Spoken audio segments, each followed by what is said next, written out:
Bonjour à tous, merci encore pour l'invitation. Du coup, je suis Nabil Zeniti, je suis enseignant-chercheur au LIRM, donc à l'Université de Montpellier. L'IRM, c'est un laboratoire d'informatique, de microélectronique, de robotique de Montpellier. Donc, je vais vous partager avec vous mon expérience côté recherche translationnelle pour faire de la robotique médicale. Donc, tout d'abord, pour situer un petit peu le contexte, donc on parle beaucoup de robotique pour la santé, mais sachez qu'il y a deux ou trois grandes familles de robotique pour la santé. Il y a la robotique pour assister les chirurgiens et les médecins. C'est ce qu'on appelle la robotique pour l'assistance au geste chirurgical, pour faire du diagnostic, des thérapeutiques et de l'exploration. Vous avez tous entendu parler du robot Da Vinci, le robot Mako, le robot Rosa, dont on reviendra tout à l'heure. C'est développé par MedTech, donc qui est devenu Zimmer. Et on a également tout ce qui est robotique pour assister les personnes, par exemple technologie d'assistance aux personnes à mobilité réduite pour améliorer leur quotidien, mais aussi la robotique de réhabilitation pour aider tout ce qui est thérapeute, kinésithérapie. Donc moi, je travaille plutôt en partie robotique pour l'assistance aux chirurgiens et aux cliniciens. Donc, je commence toujours mes présentations par un petit historique parce que ça permet un petit peu d'avoir un peu d'histoire, un peu de culture par rapport à la robotique médicale et surtout pour savoir un petit peu où on va. Donc, la première application de robotique chirurgicale mondiale a été faite en 1985 et ça a été fait avec un robot industriel, c'est le robot Puma, à l'époque où c'était pour faire de la chirurgie neurologique, c'est-à-dire on s'est attaqué directement au cerveau, un des organes les plus importants du corps humain, pour faire simple, positionner une aiguille au niveau du crâne. Donc ça a été fait, validé sur 22 patients. Donc ensuite, en même temps, donc une équipe grenobloise, que peut-être vous connaissez, c'est au niveau du laboratoire Tinché, ça a été fait durant la thèse de Stéphane Lavallée avec professeur Benavid, et ils ont développé quasiment le même système, mais avec un robot fait maison qui s'appelait Speedy, qui a donné aujourd'hui naissance au robot qui s'appelle Neuromat, qui a été racheté par 5 ou 6 fois, et maintenant qui est commercialisé par une boîte anglaise. Celui-là a été tout de suite abandonné, alors que celui-là a donné un produit industriel qui est commercialisé. Je reviendrai dessus. Pourquoi? Parce que, en fait, tout simplement, parce que l'industriel Puma à l'époque avait refusé d'utiliser son robot pour ne pas ternir son image de marque au cas où ça ne marcherait pas. Donc, tout de suite après, il y a eu la même tentative d'utiliser un robot Puma pour faire de la chirurgie de la prostate. Ça, c'était dans les années 90. Et il y a eu l'apparition, donc ces robots-là étaient des robots ce qu'on appelle positionneurs, c'est-à-dire ils se positionnent, ils ne bougent plus pour faire insérer une aiguille ou insérer quelque chose. Un des premiers robots qui a été FDA, c'est le robot qui s'appelle RoboDoc, qui est développé par une personne qui est très connue, qui s'appelle Russell Taylor, qui était chez IBM à l'époque. C'était un robot autonome qui fraisait le fémur pour faire de la prothèse totale de la hanche. Donc c'était une prouesse à l'époque, un robot totalement autonome dans les années 90. Et petit à petit, donc la robotique autonome a laissé la place à la robotique de co-manipulation ou de la téléopération. Et on a vu, entre autres, dans les années 90 et les années 2000, l'apparition de la chirurgie mini-invasive robotisée, avec un robot porte-endoscope, un robot Zeus qui a été tout de suite racheté par l'Intuitive Surgical, qui est devenu aujourd'hui Intuitive, qui a donné naissance dans les années 2000. C'était le boom de la robotique mondiale grâce à Intuitive Surgical qui a démocratisé les choses. Et petit à petit, on est en train de rentrer dans la nouvelle génération de robots plus petits, robots portés par le patient. C'est un peu le cas de ce petit robot-là, c'était pour faire de la vertébroplastie qui se positionne directement sur la colonne vertébrale. Vous avez peut-être entendu parler aussi de la PillCam d'Olympus, c'est une petite caméra qu'on avale. Et il y a plein d'autres robots, comme les micro-robots qui a été démontré tout à l'heure. Et il y a d'autres robots qu'on avale. C'est des prototypes de recherche qui se fixent au niveau de l'estomac pour faire du prélèvement ou faire des biopsies ou de délivrance de médicaments. Donc, qu'est-ce qui s'est passé depuis? Depuis les années 2000, il y a eu vraiment un boom du côté robotique médicale, robotique chirurgicale. Donc, il y a de plus en plus de robots au bloc opératoire. À l'époque, il n'y avait que le Da Vinci qui existait, mais en les années 2020, il y a eu les brevets de Da Vinci qui sont tombés. Il y a eu plein de compétiteurs qui sont apparus. En orthopédie, donc il y a eu le robot Doc, il y a le robot Brigitte, le robot Mako, il y en a de plus en plus, donc ils essayent tous de se partager le marché. En neurochirurgie, en chirurgie mini-invasive, radiologie interventionnelle, il y a aussi en radiothérapie pour positionner des faisceaux de radiothérapie. Et c'est pas fini, donc là c'est un petit peu, donc c'est l'image d'aujourd'hui, mais j'ai pas tout représenté. Et si je me focalise uniquement sur la chirurgie mini-invasive, donc ils ont, donc d'après les calculs d'Intuitive, on a à peu près plus de 15% d'augmentation annuelle du point de vue utilisation de la robotique. Donc juste à titre d'exemple, entre 1999 et 2011, il y avait 1700 robots au monde, Da Vinci. Je ne parle pas de robots d'orthopédie, mais si je focalise uniquement sur ça, 2018, on est passé à 4800, avec 1 million d'actes dans le monde. Et en 2023, on est à plus de 7500 opérations avec le Da Vinci dans le monde. Et les calculs qu'ils ont faits sont assez impressionnants. Toutes les 17 secondes, à peu près, il y a une opération robotisée qui commence avec le Da Vinci. C'est extraordinaire, sans parler, encore une fois, d'orthopédie ou d'autres domaines. Et donc, il y a un marché mondial qui est en pleine expansion. Donc, si vous voulez travailler dans ce domaine-là, c'est un domaine qui est assez prometteur dans le futur. Alors, nous, du point de vue laboratoire de recherche, comment on fait pour fabriquer, comment on fait pour faire naître un robot médical? Donc, on travaille sur les principes de base de recherche qui sont la conception de robots, conception mécanique avec sécurité, de la modélisation, donc c'est des termes assez classiques. On fait de la conception, de la commande, on utilise des capteurs intelligents, type caméra, ultrasons, donc c'est assez basique. Et comme tout laboratoire de recherche, on essaie de valider ça en laboratoire sur des fantômes, sur des pièces anatomiques et tout. Mais mon expérience, en fait, alors, quand j'ai commencé à travailler dans le domaine il y a une vingtaine d'années, je me suis dit, est-ce que c'était suffisant? Donc on s'était tous rendu compte que pour faire un produit, c'était pas suffisant. Et je vous donne le secret de Polichinelle, qui est le suivant, c'est qu'il faut 4 piliers principaux pour faire de la recherche translationnelle, qui sont un partenaire médical fiable et fidèle, bien sûr, qui est expert dans le domaine, qui va arriver avec une problématique médicale. Il faut un laboratoire de recherche, 2 chercheurs, que ce soit privé ou public, bien entendu, avec qui vous allez travailler, les médecins vont travailler pour apporter une problématique scientifique, technologique à une problématique médicale. Mais ça, c'est pas suffisant. Il faut que les chercheurs aillent au bloc opératoire, voir comment ça se passe, voir un petit peu est-ce que la solution qu'ils vont proposer va vraiment marcher ou pas. Une fois qu'on a développé une idée, une première idée itérative, deuxième, troisième, plusieurs fois, des fois ça peut durer des années, on va passer à la faculté de médecine. Donc il faut un 3e partenaire qui vous ouvre les portes pour faire des validations sur animal ou sur cadavre, ce qu'on appelle des validations précliniques. Et bien entendu, il faut un partenaire industriel pour financer tout ce travail-là, en plus des financements.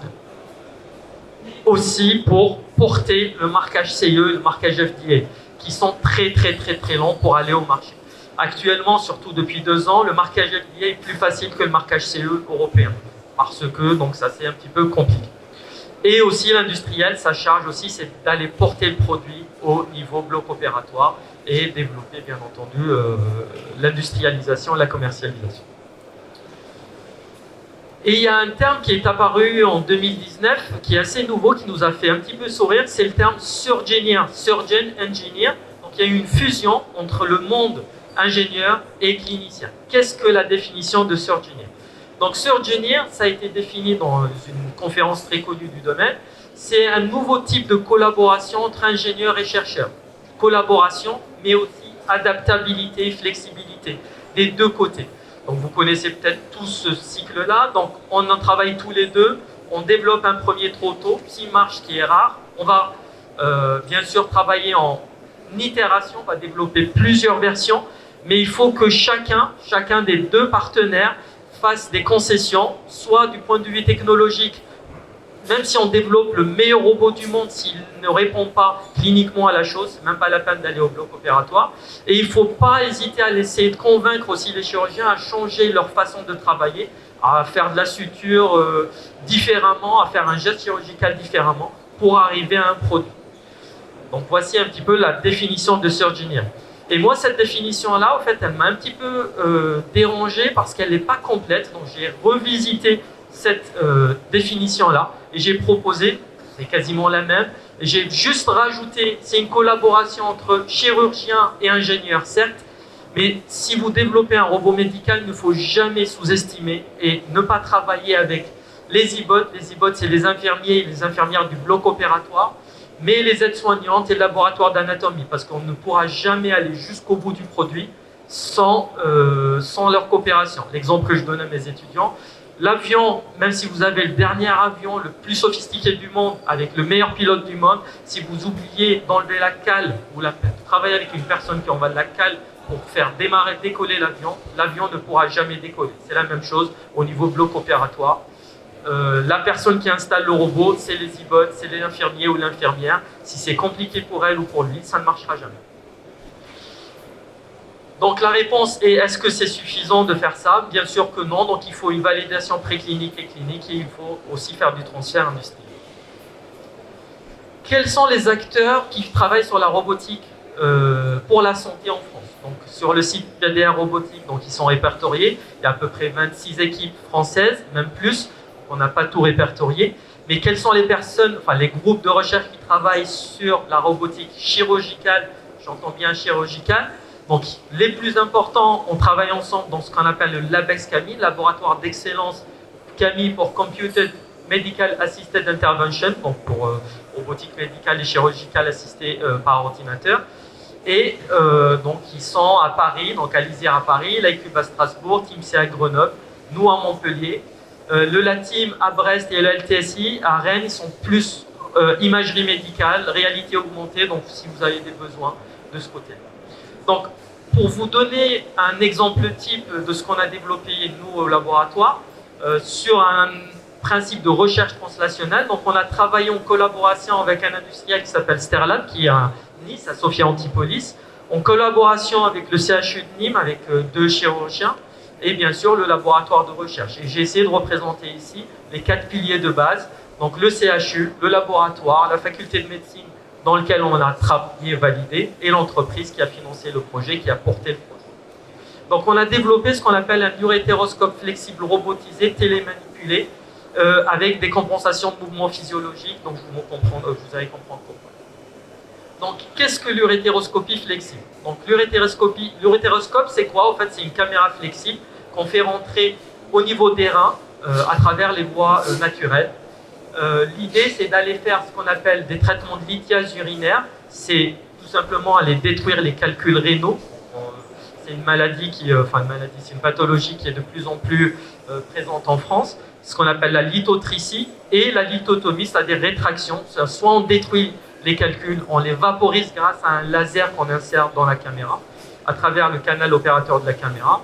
Et comment ça marche, au fait?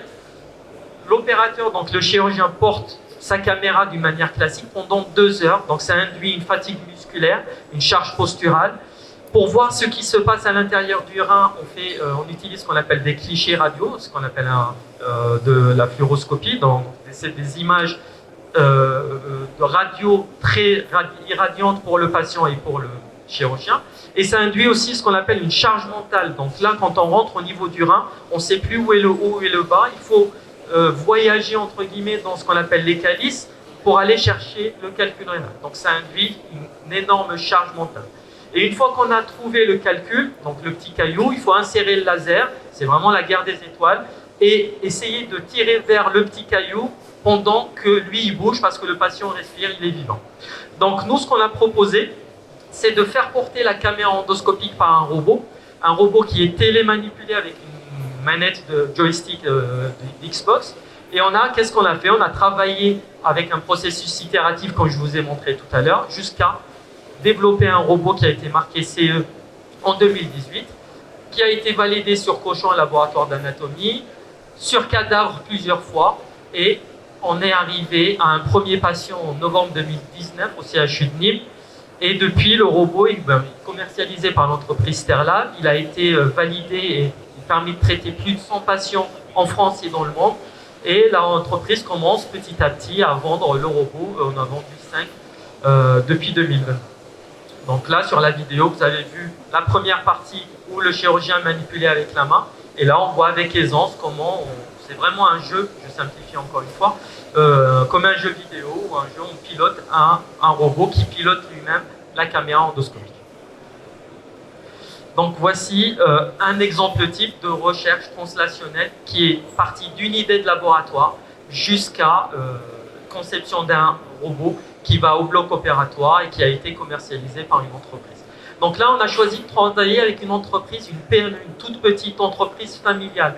Donc on aurait pu faire le choix de travailler avec une grande boîte, avec les avantages qui est bien sûr plus de financement, avec un travail, un développement hyper rapide, mais les risques que vous allez voir après sont qu'une grande boîte dépend d'un advisory board qui peut du jour au lendemain mettre fin à votre projet pour des choix politiques, stratégiques et politiques.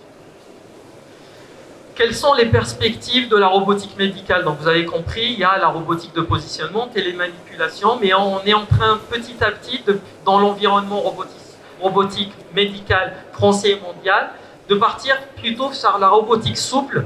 Et nous, au laboratoire LIAM, on travaille plutôt sur la robotique souple, précise et petite, pour aller faire de la thérapie ciblée. En fait, on essaie de prévoir dans le futur que la chirurgie n'existera quasiment plus. On ira faire ce qu'on appelle traitement localisé au niveau des cellules, au niveau des organes, ce qu'on appelle la thérapie ciblée, pour faire par exemple du drug delivery. Et un projet sur lequel on est en train de travailler, c'est l'implantation cochléaire et dans le futur, ce qu'on appellera l'implantation optique. Qu'est-ce que l'implant cochléaire? Vous avez tous vu autour de nous, en fait, des personnes qui ont des problèmes d'audition, qui sont appareillées avec ce qu'on appelle un implant cochléaire. C'est une électrode avec un mécanisme, un microphone et un stimulateur électrique ici. Vous voyez le zoom ici. Et l'idée, c'est d'insérer cette électrode-là dans la cochlée. La cochlée, c'est un organe, en fait, un espèce de colimaçon, un os en colimaçon en 3D. Et l'idée, c'est d'insérer cette électrode-là dans cette cochléa à travers un trou qu'on appelle la fenêtre orange. Et là, vous avez une image sur un patient. Quand on essaie de le faire à la main, c'est un instrument qui est flexible, qui fait à peine 1 mm de diamètre, et on essaie de le pousser à travers un trou pour monter dans un colimaçon. Et là, c'est vraiment une image, enfin une vidéo vraie de ce qui se passe en réalité, donc c'est assez difficile de le faire. Et nous, on est en train d'investir sur le développement d'un robot porte-endoscope, enfin porte-électrode comme ceci. Et la première version qu'on a développée, c'est un robot souple, pneumatique, et dont l'idée, c'est de l'insérer avec un robot et de forcer sa courbure avec un actionnement extérieur. Donc ça, c'est le premier proto qu'on a réalisé l'an dernier. On continue à travers une thèse internationale CNRS avec Stanford University pour le développement de ce système. Donc voici juste une image de ce qui se fait dans le futur, ce qui se fera dans le futur. Deuxième partie, quelles sont les perspectives également du point de vue perception, commande, et c'est les mots qui reviennent un petit peu dans la communauté, c'est d'essayer de travailler ce qu'on appelle sur des capteurs émergents et sur des modèles. Qu'est-ce que les capteurs émergents? Donc, avant, on avait les ultrasons, les scanners dans le médical. Maintenant, on voit de plus en plus apparaître en fait, des capteurs type caméra RGBD, RGB pour caméra stéréo classique, mais avec le depth. Vous avez peut-être tous vu les caméras Kinect ou les caméras de jeu, les caméras Leap Motion. Et là, ça commence à se démocratiser. Et nous, on a pris aussi le parti d'utiliser ces caméras-là pour faire de l'estimation, reconstruction de mouvement, pour faire le suivi et la compensation de mouvement. Et une des applications sur lesquelles on est en train de travailler, c'est la chirurgie réparatrice pour les grands brûlés. Vous avez une personne qui est grand brûlée, c'est-à-dire qu'elle est brûlée à plus de 80%, 70%. Donc il est impossible de faire du prélèvement, ce qu'on appelle de l'allogreffe. En général, quelqu'un qui est brûlé, on lui enlève un bout de peau sur les fesses ou la cuisse et la mettre sur le visage ailleurs. Mais quand on est brûlé à plus de 70%, il n'y a plus de peau à enlever pour greffer. On fait ce qu'on appelle de l'allogreffe ou de la culture cellulaire. Et ce qui se fait de plus en plus actuellement, c'est la bioimpression in situ. La bioimpression, c'est comme imprimer une pièce mécanique, mais cette fois-ci, ça sera avec des cellules de patients, des cellules, ce qu'on appelle c'est de l'encre de peau qu'on va déposer sur le patient, qui va se fusionner avec la peau actuelle du patient. Et au niveau du lien, donc on a commencé à travailler, donc historiquement, on a été il y a plus de 20 ans, qu'on travaille dans le domaine. Donc un des premiers projets sur lequel on avait travaillé, c'est le projet Dermarop. C'était pour faire du prélèvement de peau. C'était dans les années 2000. Et maintenant, on va faire du prélèvement de peau, du dépôt de peau en bioimpression. Donc ça, c'est le projet sur lequel on est en train de travailler. C'est prendre un robot en autonomie, essayer de scanner avec une caméra RGBD, scanner la surface du patient, reconstruire cette surface-là et aller imprimer, aller déposer comme sur une impression 3D cette peau-là artificielle. Donc là, vous avez une démonstration sur un bras, un mannequin qui ne bouge pas. Donc ça, c'est un projet ANR qui est en collaboration, qui court encore en collaboration avec la boîte Lab Skincaration à Lyon, qui développe cette bio-encre-là, qui est un projet financé par la DGA pour l'armée. Et grâce au défi clé robotique centré sur l'humain et aussi un prolongement de financement par la DGA, on travaille sur l'autre partie parce que le patient est vivant, il respire. Donc l'idée ici, c'est de faire de la bioimpression sur un patient qui respire, vivant. Et le but, c'est bien sûr suivre ces mouvements-là et imprimer en même temps. Donc voilà ce qu'on fait un petit peu au laboratoire. Juste pour finir, donc pour revenir à mon introduction, est-ce que c'est suffisant de faire ça? Donc là, encore une fois, il faut faire attention, même si on est le meilleur laboratoire de recherche du monde, avec les meilleurs partenaires médicaux, une super faculté de médecine et un gros industriel, en fait, ça ne suffit pas. Historiquement, vous avez peut-être entendu parler de la société MedTech, avec qui on a travaillé en 2005 pour développer le robot Brigitte. C'était un robot pour faire de l'orthopédie, qui n'a pas marché à l'époque parce que c'était peut-être trop tôt. Et tout de suite, donc MedTech a transformé ce robot-là en robot Rosa, que vous connaissez peut-être dans l'environnement français et mondial. Et le robot a trouvé sa niche, c'est la neurologie. Et le robot est très très connu au niveau national et surtout aux États-Unis pour faire du positionnement d'aiguille. Et rappelez-vous, je vous ai parlé d'historique tout à l'heure, un des premiers robots a été développé pour faire exactement la même chose en 1985. Bon, il n'y avait pas les modalités comme manipulation, il n'y avait pas d'autres choses, mais encore une fois, c'était pour vous dire, ce n'était pas au bon moment et ce n'était pas avec le bon partenaire. Et là, encore une fois, un petit clin d'œil à Zimmer. Donc Rosa donc MedTech a été racheté par Zimmer, et Zimmer s'est dit, ah mince, il y a le marché orthopédie qui revient, donc ils ont ressorti une variante de ce robot Brigitte là pour faire de l'orthopédie. Donc tout ça pour vous dire, pour avoir un succès en robotique chirurgicale et même ailleurs, hein, ça marche un petit peu pour tout, le succès d'une idée dépend avec qui vous le faites, ça c'est clair, mais surtout avec qui vous le faites et surtout quand vous le faites et dans quel contexte. Donc, voilà un petit peu la conclusion de mon tour. Merci à tous. Merci beaucoup.